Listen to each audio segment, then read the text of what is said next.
Talk That Talk, or T3. I'm Tor'i, Bionic Brooks, your host. We dive into some of the most prevalent and popular topics from sports to lifestyle to culture and music. This episode is sponsored by Hypnotic and Heaven Hill brands, two icons in the world of spirit. So welcome back to T3. I'm your host, Bionic. I'm here with my special co-host, Ty McKinney, a.k.a. That Fly Guy Ty, or Coach Ty. Ty, how you feeling, man? Happy to have you here. Man, happy to be here, man. Blessed and highly favored. I'm feeling good, man. And as you know, the topic of today is then and now. We're going to cover a lot of things from basketball to maybe culture, a little bit of drinks. Hypnotic sponsored the podcast, so, I got to give them a special shout out. Right. We're going to try a couple of drinks, see what you think. But yeah, man, I know you know a lot about basketball. That's why I brought you on today. You know a lot. You guys just came off your first CIIF championship victory with the Castaic Coyotes, a.k.a. the Lake Boys. You know what I'm saying? Can you tell me a little bit about that? Hey, man. Yeah, shout out to them Lake Boys, man, for sure, man. One of one. It's been our theme for the year. This group of guys has been truly special.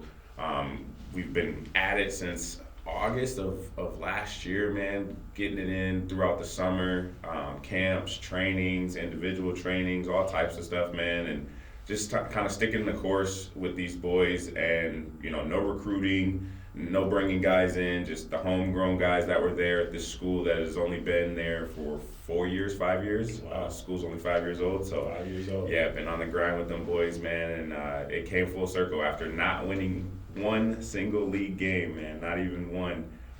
We were able to tough it out and go ahead and clinch the CIIF Southern Section Division 5 championship. So that all came about. A friend of mine, Don Butler, we met at UCLA, was looking for a coaching job in the area, said, hey man, I want you on staff with me wherever I end up, come with me, support me. I said, hey man, yeah, appreciate the opportunity, and kind of jumped at it as soon as it presented itself, and then Castaic ended up being the one he landed at, and couldn't have asked for a better home as far as basketball is concerned. Wow, so you guys have done a lot, transformed the program, and that segues into the topic of today, basketball then and now. Yes, sir. And a lot of things have transformed over the course of the years with basketball, and just like you guys have transformed that program over at Castaic, yes, sir. The game of basketball has transformed so much. And can you speak to some of the transformations that you've seen? Because in the early years in the NBA, the offensive game was characterized by a more methodical approach.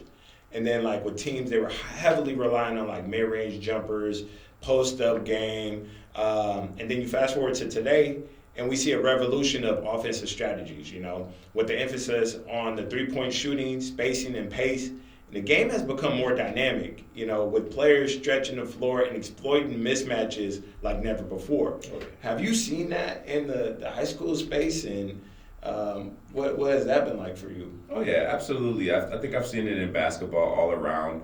When you think about basketball back in the days, or just kind of the good old days of basketball, it was hard-nosed, man. It was that dog mentality. You know what I mean? You kind of forced your way. I'm gonna do it with force. Whether it was forcing my way in the paint or forcing myself to a jump shot, or you kind of had this mentality of force back in the day. And now, it's a bit more calculated to the approach. You got James Harden literally taking, what we do underneath the basket as far as Euro stepping and things like that, and taking it to the three-point line, giving himself extra room and extra steps and things like that to take advantage of his defenders. And I think we see it, time and time again with the great Stephen Curry. Well, how do we see it in the high school space? What are you seeing in the high school space? You're training high school players right now. Mm-hmm. We'll dive a little bit more into NBA players and stuff like that as we go forward. But what do you see in the high school space and training these high school kids? I guess it becomes way more prevalent in the high school space because everybody wants to, kind of be involved in the most extreme of trainings, and they want to be involved in kind of some of the most advanced movements and techniques when it comes to the game itself. And they get away from those fundamentals. They get away from, kind of just going back to those basics and working themselves to that advanced movement. With it being so much information, with it being so, accessible and visual all over the internet, these kids automatically, I need the best equipment, I need the best trainers, and you kind of put them in a basic exercise and they struggle with it.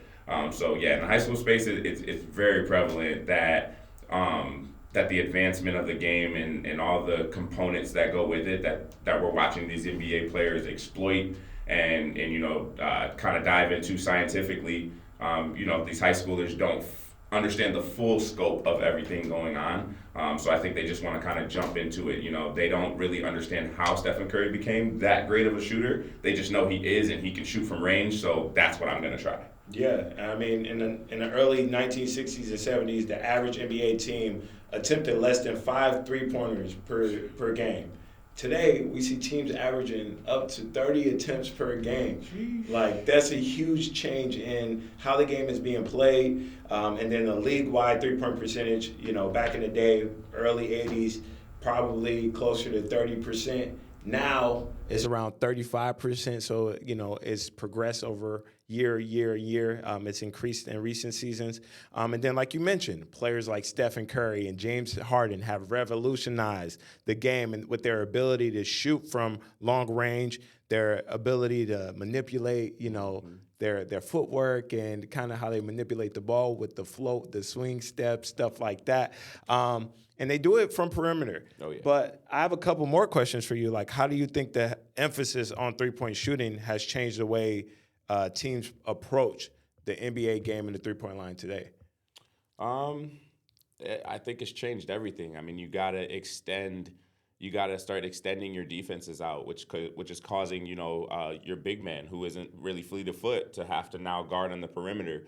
And you know what I mean? So it causes teams to now have to scheme with 5 guys, far away from the basket. So now, like you said, players are able to exploit now, becoming more dynamic with more open lanes, with, being able to pull up from the mid-range because there's a lot more open spaces now on the floor with it being extended out to that three-point line.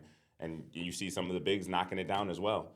Can you identify any specific players? I know we mentioned, the greats like James Harden, Stephen Curry, but can you pinpoint any other players that have epitomized kind of the shift towards more dynamic offensive play in today's NBA?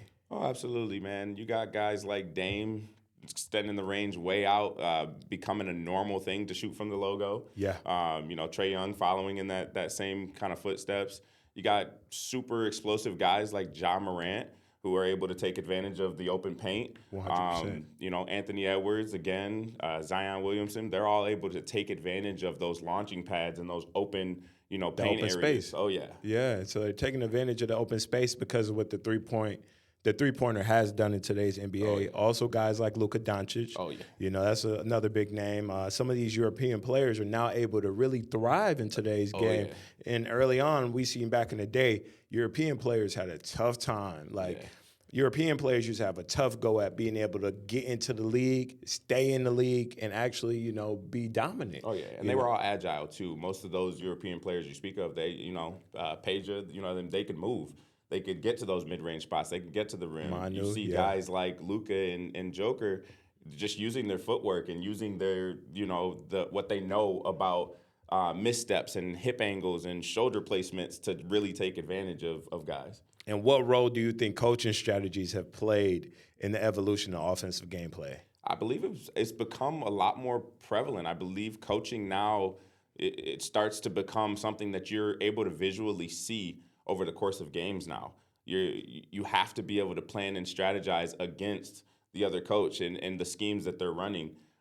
You start seeing, a guy, I think Cat, Karl Anthony Towns, it was a game, I forgot who they were playing, but he was lighting it up from the stripe.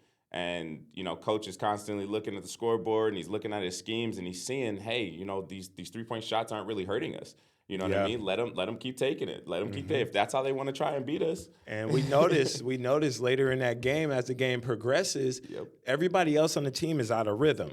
Cat was the only one really going, and then down the stretch, they ultimately lose the game because nobody else could find the flow. Exactly, and that's coach's responsibility to see that and see, hey, we're not making any headway here with these shots. We need to start mixing it up and switching it up, also preparing ourselves for the end game. And I think it's important, too, because if you notice, like some of the pioneers or some of the early coaches that really adapted kind of like a high-octane offensive flow, like the Mike D'Antonis and the Don Nelsons of the game, they really influence how the game is played now, because in the early 2000s with that Phoenix Sun team with the 7 seconds or less, you're trying to score as fast as possible. Steve Nash, Amari Stoudemire, Sean Marion, Joe Johnson, Quentin Richardson, they were really putting up numbers. Boris Diaw, legendary Suns Leandro Barbosa. I got to give all those guys their credit when it's due, because they really influenced the shift in the culture early. I remember you and I used to sit at, in middle school, junior high. We used to sit at the table, breakfast table, and watch Sports Center, you know what I'm saying, at the TV above, before, going to class. And we used to watch that Phoenix Sun team and seeing how they used to score at a high rate. And it was exciting to watch at that time, and then see how people looked at that team then to see how they look at the game now. Oh, it's a world of a difference, man. Huge differences, man. And so we're going to take that to the fans, too. Like, I'll bring this to you as well, though. But, like, which era of NBA basketball do you personally find more exciting to watch? The methodical, post-heavy style in the past, or the fast-paced, three-point heavy style of today? I think I enjoy elements of both. At first, I would have said, strictly the past. I strictly enjoy that basketball a lot more. As I spoke of that dog, that fight mentality, it just was a little bit, more hard-nosed and a little bit more exciting to watch. You never knew what was going to happen. The fans were just as explosive as the players.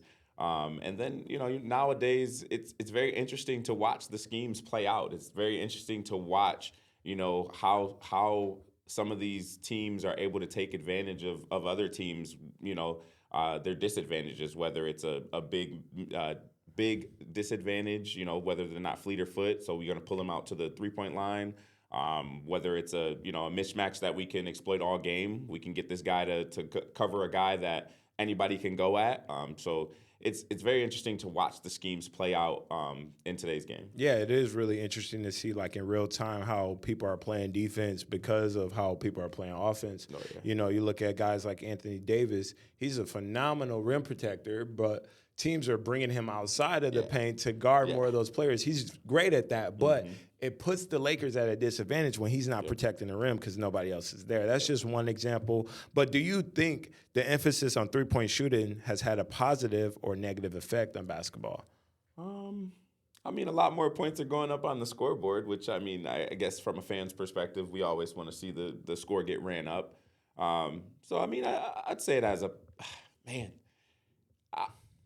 I'm torn between that, because the reason I'm torn and the reason I hesitate is because of the Steph and Curry era, right? You have all these little kids who now want to launch shots from half court, with no context, with no, understanding of, hey, I got to develop and get stronger in these areas to become a proficient shooter from outside at that range. So it's kind of a bittersweet. It's a good and a bad.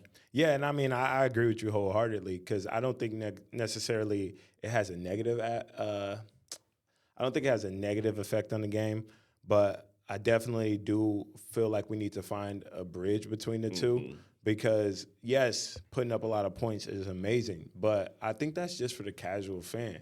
The casual fan wants to see a lot of buckets because they don't really understand the game.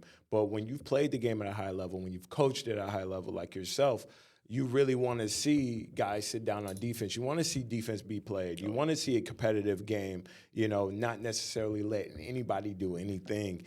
But how do you think the evolution of these offensive strategies has influenced basketball at the grassroots level, such as youth leagues and college basketball as well? Please include women's basketball, because we've seen Caitlin Clark and her influence on the game, for both men and women. So what do you think, that influence has been like? I feel like I feel like it's brought a lot of attention, obviously, to the women's space of basketball. It's becoming a lot more exciting to watch. A lot of more people are starting to pay attention. Obviously, basketball is basketball to us, regardless of who was playing it. But I think nowadays the shift is really putting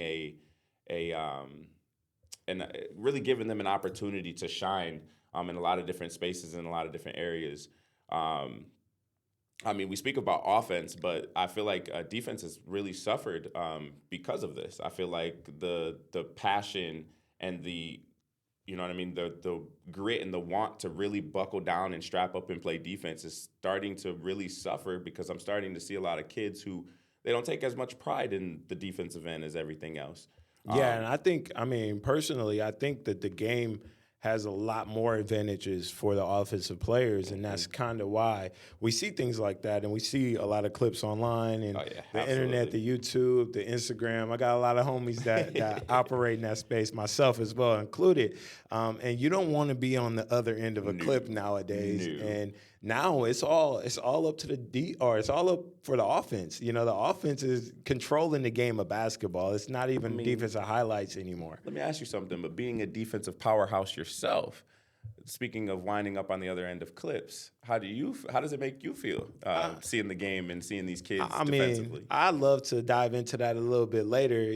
We talked a little bit about defense. I'll give my insight on that, but we're going to talk about the evolution of defense now. In the past, teams primarily focused on man-to-man defense, with limited help defense and fewer defensive rotations, and how the game has evolved now. So as defense, teams now employ, complex defensive schemes, including zone defenses. Now you see a lot more of that. You see switches all the time. Mm-hmm. That's huge. And then that's a counter to offensive threats. Absolutely. So what do you think about kind of some of the adjustments that you've had to make in your coaching ability to be able to keep up with offense in today's day and age? Oh, yeah, there's a lot of strategies that go in with that, especially off the screen and roll.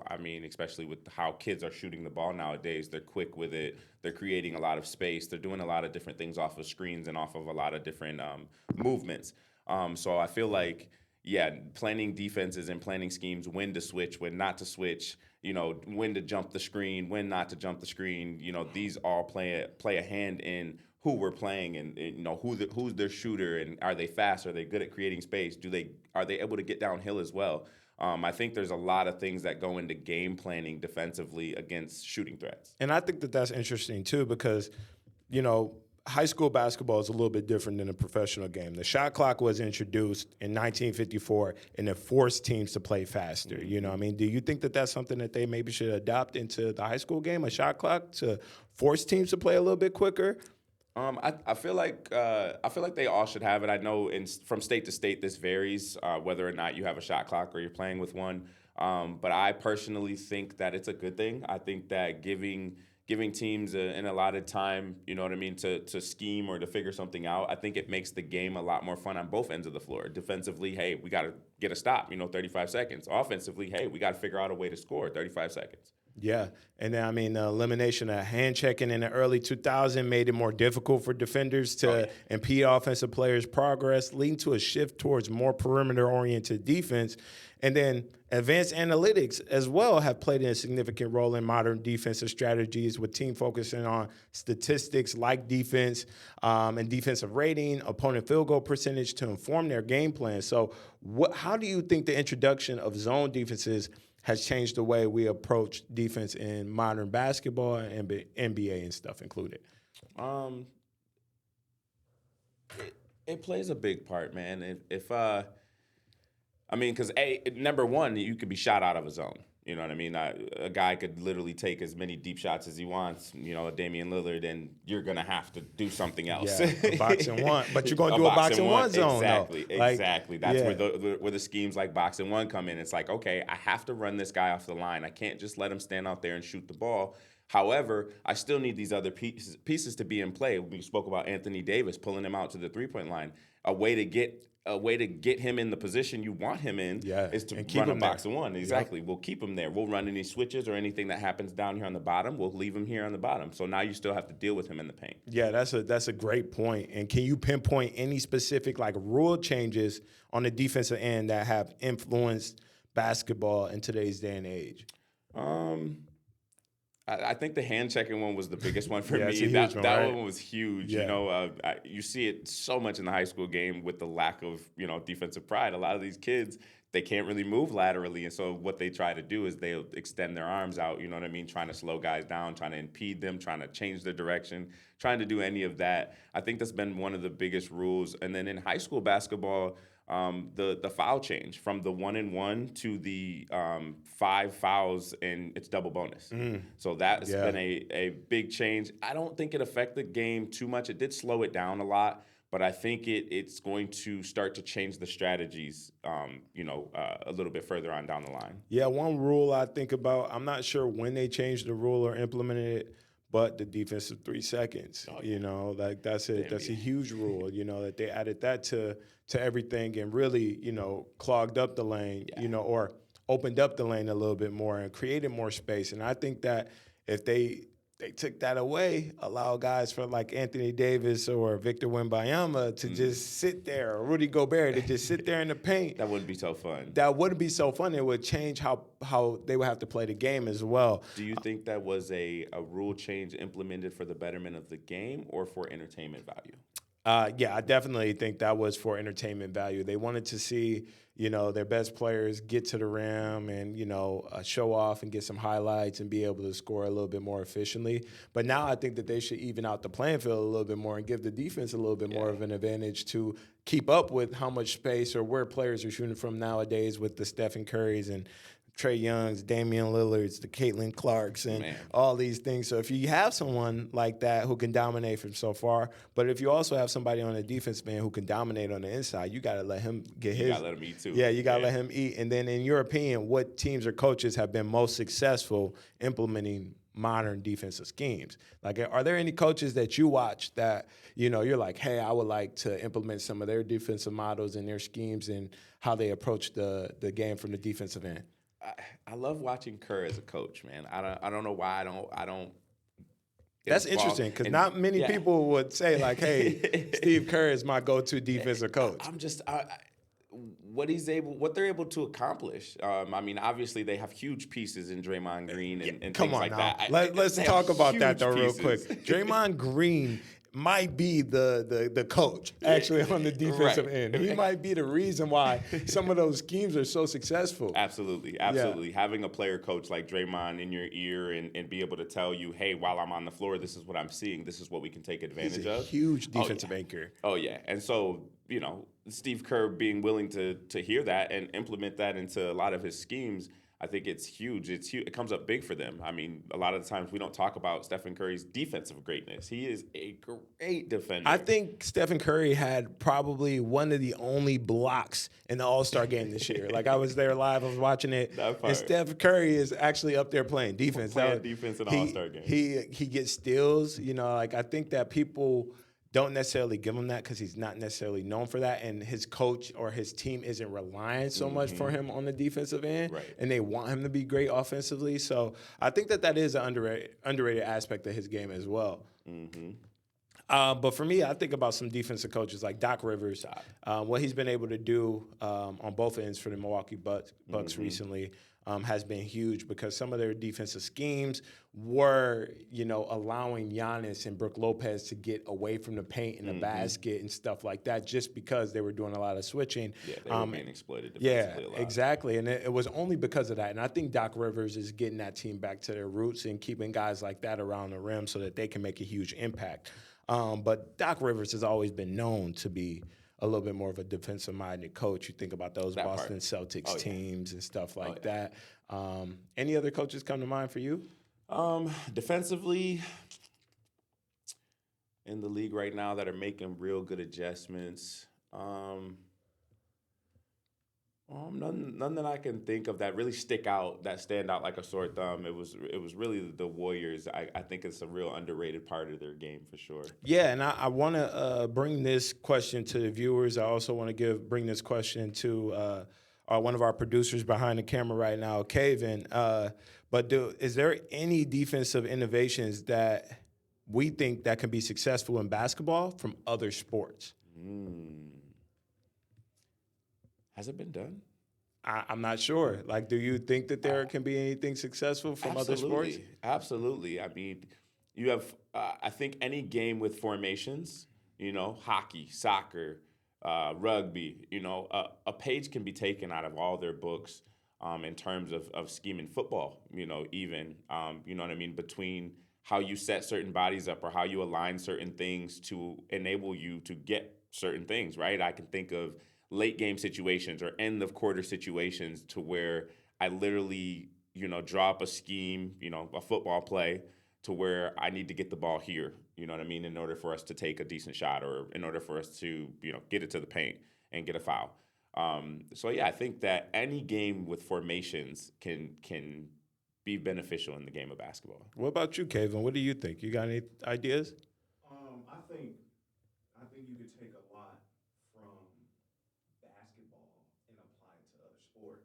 I don't think you can apply a lot of things from other sports to basketball. Like one thing that LeBron James always say is, we call football players the best athletes, but they don't play both sides of the ball. Yeah, So like that's a good point. it's a lot of Football players do not play both sides of the sport, but basketball. You got Travis Hunter. Travis Hunter. Who is a unicorn. Yes, he But is. Travis it's a lot Hunter of is a sports unicorn. Like that, where they don't play both sides of the ball. So I'll say like Basketball is one of those only sports where you actually Mandatory. actively play both sides of the ball. Mandatory. Being a two-way player is important. Yeah. So like I can see hockey taking inspiration from basketball and vice versa. But like in football, you hear coaches a lot of times say like, when you want to get a jump ball, be like a big man. Yeah. Yeah. So like you hear things like that. But Yeah. No, I feel that. That's important. I think that was a really good point that you pointed out there because basketball is one of those sports to where you're in real time playing both sides. Both sides. But we're going to shift our focus a little bit more to women's basketball because right now women's basketball is the most exciting form of basketball that you can watch. It really is. It's basketball in its purest form. I'm not even I gonna know lie. I know a lot of people might not agree with that, but I'm glad we're on the same page with that because right now women's basketball has changed how we look at basketball. So I think that events like the women's All-Star Game, All-Star Weekend is going to, continue to get even better. Oh, yeah. I'm excited for that. I'm excited for what the WNBA Finals has done, for the league, for the game. The NCAA tournament, the women's oh my gosh, the women's NCAA tournament has been so exciting to watch in recent years, and women's college basketball has even surpassed men's college basketball in viewership recently. So I'm really, really excited to see, kind of the trajectory of women's sports and basketball specifically. And it's really inspiring to see what they're doing. And I know it's inspiring a lot of the young women at home to, continue to push the game forward. And women's basketball is actually inspiring a lot of young men as well. Oh, it is. Absolutely. Oh, man. So, I want to talk a little bit about some of, the women talent that we have in, women's college basketball right now. We spoke a little bit earlier on that, but there's so many, figures and faces in women's basketball. Do you have any personal favorites? We have, the big favorites, big names like Angel Reese, Caitlin Clark, Haley Van Lith. Those are just some of the names, but there's so much talent in women's college basketball. Are there any, players that stick out to you? So other than the headliners, right? There's been women that stick out to me. Don't really know their name, but watching the game again. You can say they're players from what team or what school, what college. I have been watching Angel Reese a lot. LSU has been definitely some powerhouses. But I think in in general, just watching women's basketball has become so exciting because there's no difference. You know what I mean? There's no real difference anymore between, watching basketball. It's just basketball. hoops. It's hoops. It's just hoops. At its purest form, as you just put. hoop. Like, it's hoops, man. You're going to get the flashy dribbles here and there. You might catch a dunk here and there. Those aren't the only components of basketball, man. The schemes are still being played at a high level. You know, the defense is still being played at a high level. The move sets and the skills that are required to accomplish a lot of the things that they're doing is still being done at a high level. And you actually see a lot of young women catching on before young men, for real. Like, that part. It's amazing to see that, too. And that's how they say, you know, the growth, the way, you know, boys and girls grow. And, you know, when I've talked about coaching on the girl side, they're always like, oh, it's a lot easier. It's a lot less of a headache. You know what I mean? They pick up on things a lot faster. You know, no knock to the guys, but, you know, hey, they pay attention. Yeah, a couple of names that stick out to me I've been watching. One is Hannah Hidalgo from Notre Dame. Has played, you know, really well on both sides of the basketball. I got a chance to actually meet and greet with a lot of the young, you know, NCAA talent with Ball is Life All-American game. We were actually, you know, able to sit down with some of the young women and see them play. And seeing them playing in this year's NCAA season has been amazing. You know, I've been a huge fan of what I've been able to see from, you know, women's sports, especially at the NCAA level. Hannah Hidalgo. Let me think of a couple of other names. I want to give a couple more shots. Juju Watkins. Juju is huge. Yeah, Juju. Yeah, come on. We can't forget about Juju. You're right. She's the next one. Yeah, she's the next one. Utah, I think, was it Utah? Yeah, University of Utah. The Utes. Yeah. I don't know her last name, but she is a bucket. She really do be getting her work. She'll give it from the inside, outside, footwork, everything. What's that girl from UConn? Paige Buckers. Paige. Yeah. And then also Aziz. Is her name Aziz? I might be completely at UConn. I think she's at UConn too. But she's been around the Curry brand, around Stephen Curry a lot as well. Dude, like it's just so much talent, and I'm sorry if I'm forgetting, you know, some of the marquee names in women's college basketball right now. But I just want to give a big shout out to all the women in sports right now that are doing their thing. You know, also WNBA players. I got a couple of homies that play in the WNBA. I want to give a big shout out to them. Yeah, Lexi Brown, one of them. She's a bucket. She can really go. She's a hooper. Yeah, man, the list goes on. Right. Any WNBA players that you like watching specifically? I like Asia Wilson, too. I actually haven't really watched a lot of WNBA recently. The college basketball space has been huge. Aaliyah Boston. Yeah, Aaliyah Boston. These names definitely ring bells. I definitely, you know, see highlights and see things here and there from those players. But yeah, that college space has really been taken over. And then I have a high schooler who's in our league actually, who's been pretty big time, Jiggy. Jiggy's been all over the place. She actually goes to Canyon High School, so I've actually kind of been following her journey a little bit, and she had a pretty good season this year. Jiggy began jiggy with it. Huh? Hey, that she does. She's worked with some of the best in the world, so I would expect nothing less. I do got a question for y'all. What's up? So Don Staley. So Don Staley. Yeah, two seasons undefeated. Do you think she'll make the jump to the WNBA? At South Carolina, you talk about because Dawn is a legend. She's a legend. She's a legend. I don't think that she will make that transition. I think Dawn is comfortable where she is, shaping these young women to go off to the next level, and that's where she's been very influential. One of my friends, I toured with her on the Harlem Globetrotters, Lakeisha Sutton, played for Dawn, and she just raved on how much of a great coach she was and how much of a mentor she was, and how influential she was, helping getting her to the next level, whether it was overseas or, you know, professional, and, you know, ultimately led her to the Harlem Globetrotters where we played together. But that's priceless. Lakeisha Sutton is actually one of the toughest hoopers I've ever played with. You know what I mean? Like, her handle is tough. Like, and I really think that, like, Dawn is really doing a great job with the young women over at South Carolina, no doubt. For real. No, that's a big honor for sure. I mean, me as a coach and as a trainer, one day, I strive to have that type of impact on players and you know, young men and women who definitely come through. And so, I mean, one question I'll have, I mean, we talked a little bit on how much similar the games are, but are there any key differences from the men's and women's game that you feel like contribute to some of, like, the viewership or how people see it or the appeal of the game? Man, I really think it's mainly critics and speculation. I think it's a lot of people who are uninformed or uneducated on, or have never even seen it for themselves, who say, why am I going to watch girls, or why am I watching girls play basketball? Because if you watch the game, I mean, if you enjoy the game of basketball, you are going to be excited. You are going to be, on the edge of your seat watching what's going on here. So I really feel like it's more of the words of the wind, you know what I mean? Yeah. That make people not watch it, or that puts that viewership not in the best place. No, I agree. I think that's starting to kind of even out. Absolutely. I mean, we talked a little bit, we noticed kind of the clear differences in, the NCAA men's and women's basketball, and how the women's basketball is now shining the men in college sports. And I think that's a little bit to do with, we have so many professional sports leagues to where the best college or the best men's basketball players aren't playing in playing in college.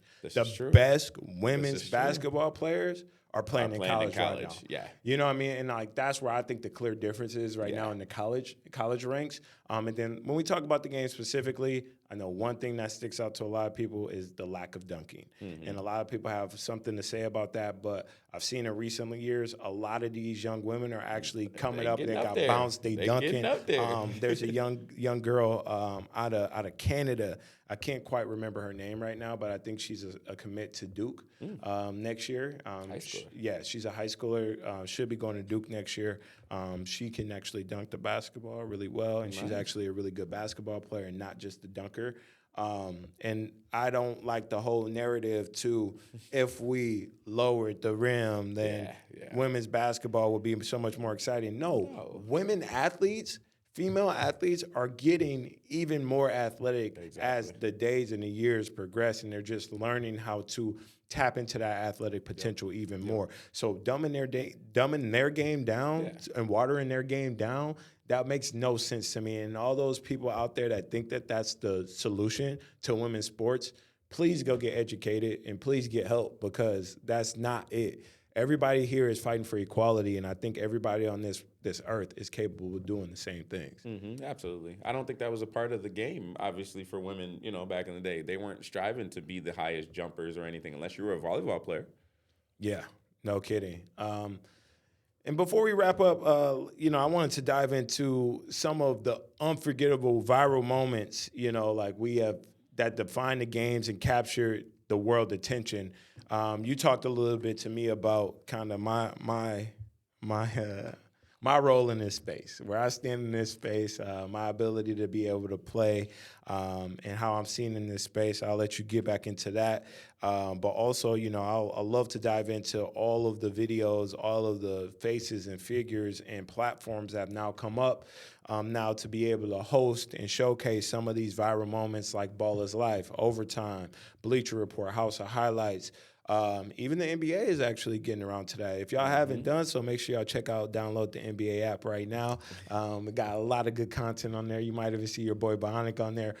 So shameless plug there. But make sure y'all check out all those platforms. What are some of the most viral moments or platforms that you've seen? I also want to give a big shout out to Next Chapter, what they're doing. They're changing the landscape of basketball as we know it. And also, if y'all haven't seen it, we got the Bionic Battleground Season 1 hoodie on. Yes, and we have Bionic Battleground Season 1 that will be making its first official debut this year. We've been working really hard, and I believe that we will also be changing the landscape of basketball content and how we consume it. Not only basketball content, but this content is going to be for anybody. You like TV, you like reality TV, you like influencers, you like public figures, you like athletes, you like people who like football, anything. We have something for everyone in this series. So make sure y'all stay tuned, check it out. Make sure y'all follow Bionic Battlegrounds on Instagram. Make sure y'all check us out on all platforms, because that will be the next greatest series to come out that hasn't been heard of yet. The culture, man. Yeah, we're trying to push the culture forward, man. But what do you think about like the internet culture and, some viral moments or viral figures? Or are there any basketball influencers or YouTubers or things that you tapped into right now, or anybody you like watching? Want to give a big shout out to my homies all over the world, like White Iverson, Hezzy God, Chris Staples, like it's so many. The 1 foot guy, I know he's been going crazy, Jordan Kilgannon. All those guys at the next chapter is too many to name, but want to give a big shout out to D. Friga. He's been a big pioneer for, those people in those spaces as well. But, yeah, what do you think? Absolutely. Frank Nitti. Got to give a big shout out to my homie Frank. Can't forget about my guy Frank. He's a pioneer in the influence lane and in the professional sports lane. Got to give a big shout out to my homie, all the West Coast squad, Body Bag, Ty Glover, Monstar, Cesar Guerrero, everybody. The list goes on. I'm sorry, right. I got a lot of homies in this space, and if I missed you, I'm Mac. I can keep going, but hey, if I didn't say your name, I will say your name in future episodes. I love you. And appreciate you and everything that y'all have done for this space and being my friends. Absolutely. And a lot of those guys you named, I would say have a heavy influence on me. I mean, I've been blessed and highly favored to be in a lot of different spaces with you and meeting a lot of dope content creators, basketball content creators specifically, and developing relationships for a lifetime. Guys like Caleb. Caleb Nash, Streamster. Yeah, guys like Caleb, that's, lifelong bonds there. The Randall twins, you know what I mean? Yeah. A lot of those guys started in this space, before it was really popping, before it was really, hyped up. Brandon Armstrong, exactly. Famous Los, Max is nice. Yup. I just gotta keep saying the names as they come up. I gotta give my guys their credit when it's due. I gotta give all y'all flowers. Y'all deserve them. For real. Especially, when they were the first people in the, in this space doing it. For real. Before it was cool. Absolutely. Also, big shout out to my guy Maxwell Pierce. He definitely changed the game of dunking as we see it. T. Curry, gotta give a shout out to Curry. It's another big guy. My guy Ant Hamilton. He's done it in a different way. Like I really like what Hamilton has done. A lot of people saw him as just a dunker, but he's expanded. Huge. And as a basketball player, track and field athlete, actor, entrepreneur. Yes, sir. Got to give a big shout out to my homie there. A young guy in the game, killing it. So Venice Ball. Big shout out to Venice Ball for pushing the culture forward. My guy part. Nick Ansom. He's never given up. He's never stopped. I definitely love what he's done with Venice Ball, the hoop bus, all that stuff. It's been huge. It's definitely been huge. He was a big part of my, basketball journey when I first got here, for sure, giving me that opportunity to play out there at Venice Beach. So, yeah, pretty much everybody you name, man, and everybody in the space is doing it, and they're killing it, and they definitely, continue to inspire me and motivate me to want to do more and give back more to that community and help the next generation, get a lot of the culture that they're not getting anymore. Yeah. No, facts. And, I'm going to just lift off a couple more names. J-Dub. Can't forget about my ladies, Lolo Fitzmo, Jenna Bandy, Brianna Green, goodness, like Chrissa, Ace, the list goes on. There's so many people to name, and if I didn't name you and you see this podcast and you want to make sure that you're featured and your name is called in this next one, make sure you connect with me. Let's do some content together. Let's work. Cause it's good to know you're really connected with pretty much anybody in that space. No kidding. You've worked with them. You've done something with them. Yeah, so I want to connect with more people and bring them to the forefront. Because, that's what I'm about. I'm a master connector. I want to plug people, connect the dots. And that's what Bionic Battlegrounds is about, too. Bionic Battlegrounds is putting some people in the forefront of the space that maybe you might not have seen before or don't get a shine that they deserve. And I want to do that with the ladies, too. So be on the lookout, because in coming seasons, we will be including women in this series as well. But, like social media platforms has completely changed, how we look at basketball, how we consume basketball on the internet. Things like Twitter or X, Instagram, TikTok, YouTube. They've played a significant role in the proliferation of viral moments in sports, including basketball. And memorable moments like buzzer beaters, poster dunks, half-court shots have become instant sensations, garnering millions of views and shares online. Like, that's crazy to me. Like, I've been a part of a lot of that too. No, Like, for real. it's wild. And then the accessibility of smartphones and high-speed internet has made it even easier for fans to capture and share these moments in real time, contributing to their viral nature. Oh, yeah. And personally, like, I know coming up, like, I had to look at broadband. I had to get the broadband internet, type it in. You know what I mean? I had to tie up the whole phone line for the whole house. Yup. My mama yelling up the stairs, "Hey, get off that net!" Yup. Like, cause we trying to get on the phone. So, you know what I mean? Like, it's completely different now in Absolutely. today's day and age. I am filming my first videos on a flip phone and posting them on MySpace. With You know what I terrible mean? quality. Oh, terrible quality.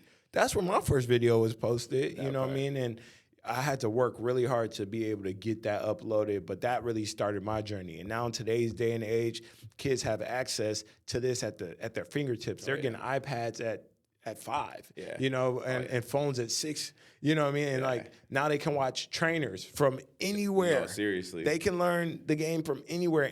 And basketball is still a global game. I feel like it's gotten wider and more people, you know, even watch the sport. I want to give a big shout out to some of my guys, you know, internationally. The Tricky from Serbia, one of the pioneers over there in Serbia doing this thing. So, like, really, I've seen a lot of reach, you know, from the U.S. to international with the game of basketball, and I'm very proud of how far the game has come.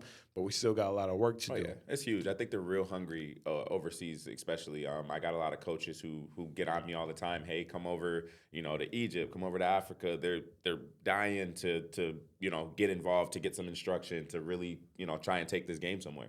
Okay, what do you think makes a moment in sports go viral, and how many social media? All right, hold on one second. What do you think makes a moment in sports go viral, and how have social media platforms influenced the spread of these viral moments? I mean, a camera. A camera being available is what makes a moment go viral, and the shares. Back in the day, you had to wait for ESPN Top 10 to come on before you seen any highlights. So you're like, oh, I can't miss it. You know what I mean? And if you missed it, like you said, you had to go on the dial-up computer and try and pull this up while the video's constantly buffering and you're not really getting anything good. So, you know, nowadays with the accessibility of, you know, instantly, as soon as that play happens or that clip happens, it starts getting shared immediately. Everyone's sharing it, everyone's pushing it.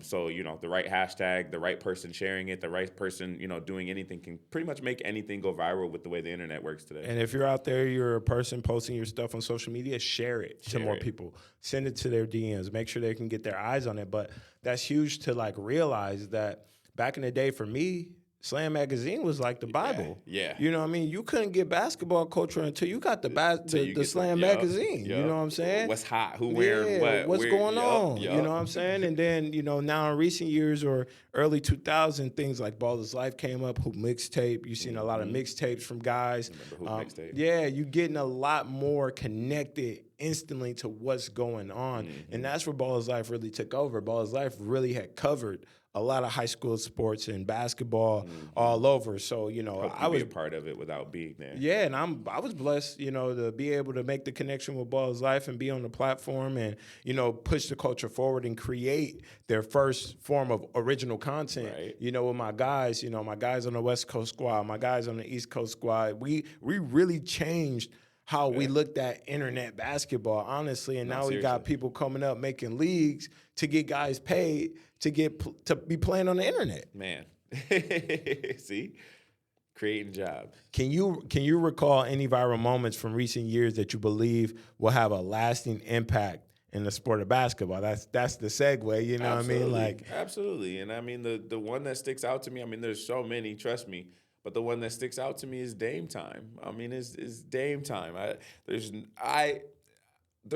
There may be more iconic, but like at the moment, the most iconic thing I can think of is tapping that wrist and letting people know I am not here to play. I am clutch. I am going to end this. and the thing that really sticks out to that one for me is the fact that afterwards, Paul George in his press conference, he goes, "It's a bad shot."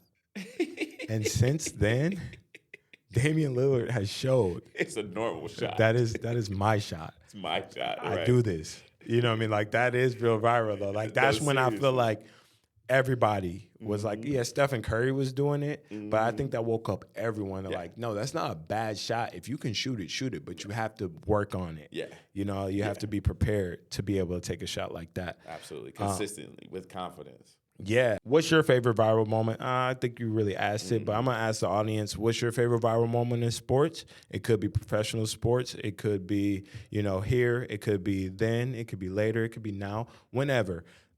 What's your favorite viral moment in sports, and how has that impacted your life? And do you think the prevalence of social media has changed the way athletes approach their performance, knowing that any moment can potentially go viral?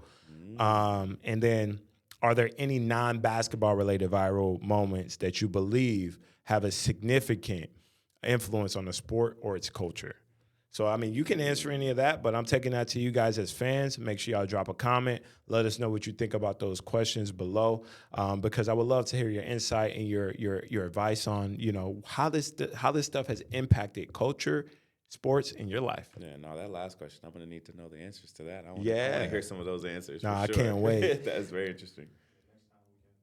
Yeah, we can unpack that on the next episode. And then, you know, from humble beginnings to its global impact, basketball continues to evolve, driven by innovation, inclusivity, and the passion of its players and fans. Thanks for tuning in to Talk That Talk, or T3. I'm your host, Tor'i Bionic Brooks, with my co-host, Ty McKinney, where we explore a changing landscape of sports and culture. We'll see y'all next time. But before we go, I want to bring you an ad from our sponsors.